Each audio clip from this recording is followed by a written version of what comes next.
Alright guys, welcome back to your 18th tutorial.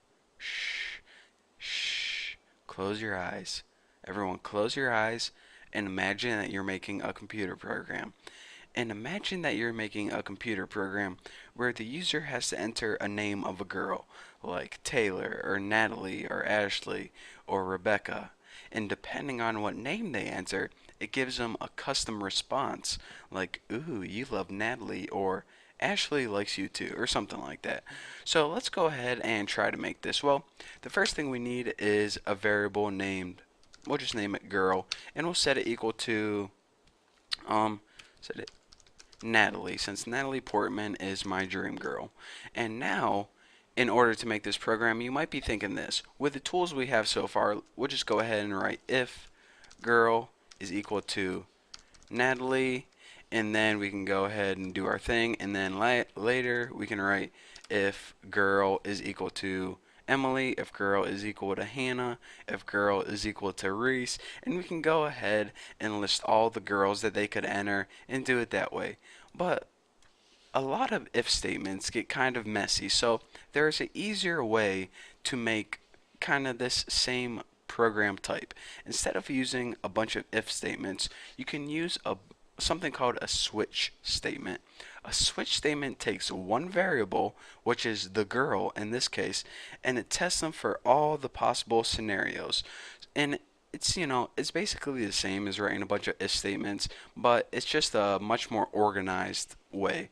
So let's go ahead and let me show you the syntax for this. Is actually switch, just like that, and right after it you write the name of the variable. You only write the name of the variable, nothing else. You don't set it equal to anything, just that. Now go ahead and make a body and give you some space.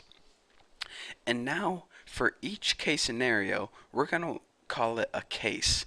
Now for the first case, you give it the value of what it can be equal to. For example, in the case of Natalie, and go ahead and add a colon, not a semicolon, just go ahead and add a colon. And now you write something like this.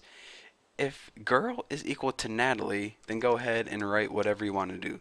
Document, write, you must like Garden State, because that's my favorite movie with Natalie Portman, believe it or not. And then after you're done executing the code, you go ahead and write the word break, and I'll tell you why later. So now we already have a case scenario for Natalie, and this is basically the syntax of what we're going to do for all the case scenarios. So let's go ahead and copy that. Copy, paste. In the case of Ashley, since I like Ashley Green too, be like, ooh, fan of Twilight, eh? With a question mark. And we keep doing that for each girl. So I'm only going to do 2 girls now, but if you did 100, 1,000, a million, it's going to be the same syntax. You write your switch in the variable that you want to test, and in the body, write case with a colon, the code with a semicolon, and break at the end. Now, I guess I can do this. The reason that you have break is this. Say you have a list of like 50 girls. Well, it's going to test this one, and then it's going to test this one, and then it's going to test the next 48 and test them all until it gets to the answer. Well, check this out. Since our girl is equal to Natalie right now, what break means is this. As soon as I get to this and I find an answer or find a value that variable equals, then there's no need to test the rest of these. So I'm just going to break out of it right now and go to right to the end. So if you have like Natalie, Ashley, Brittany, Emily, as soon as it gets to Natalie, it's going to say, alright, I found my match, I'm going to break. If you didn't have that break, it's going to go continue testing the rest of your stuff, and it's just going to cause a mess. Why would you want to make your computer test the rest of your answers when you already found your answer? It doesn't make sense. So that's what that little break word means. So you're saying, alright, let's go ahead and run this by default and see what we like. You must like Garden State. Alright, so as predicted, this program worked perfectly. But what if we have a name like Emily, and we go ahead and save this and run and see what happens? Well, nothing runs because we only had a choice for Natalie and Ashley. Well, there are a lot of names that people can enter that probably aren't going to be in this list.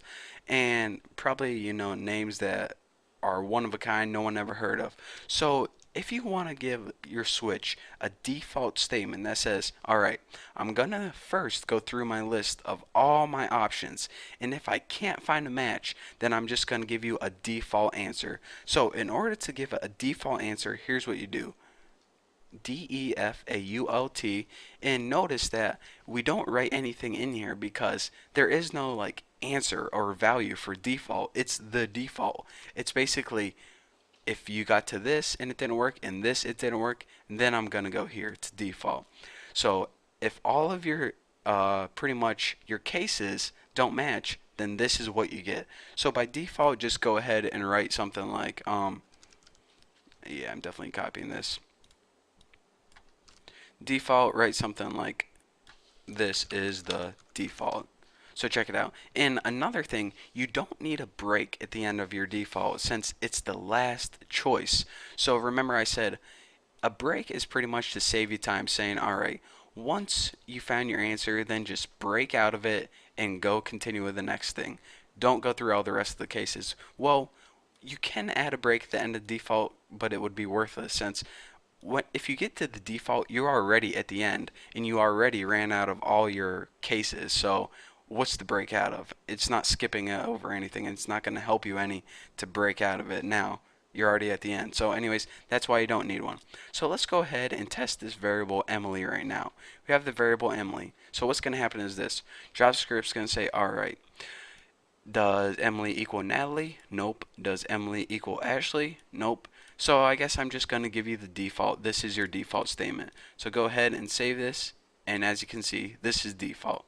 So now let's go ahead and give it like Ashley, just like that. And now go ahead and save it. And it's going to say, all right, does Natalie equal Ashley? Nope. Does Ashley equal Ashley? Well, indeed it does. So I'm going to go ahead and print out this, just like he told me. And then I'm going to go ahead, go ahead. And then I'm going to go ahead and break. So no need to even worry about this at all. So let's go ahead and save it and check it out. Ooh, fan of Twilight, eh? Ashley Green? Not bad. So that's the basics of a switch statement and how you can use a switch statement to save you from writing a whole bunch of ifs. And this is actually a whole lot easier to maintain. And, you can just look through your code and, it's just a whole lot easier whenever we build programs that actually do something other than, me talking about the girls I have a crush on. That's what it does. So anyways, thank you guys for watching. Don't forget to subscribe and I'll see you in the next video. Oh, and Natalie Portman, if you're watching, call me.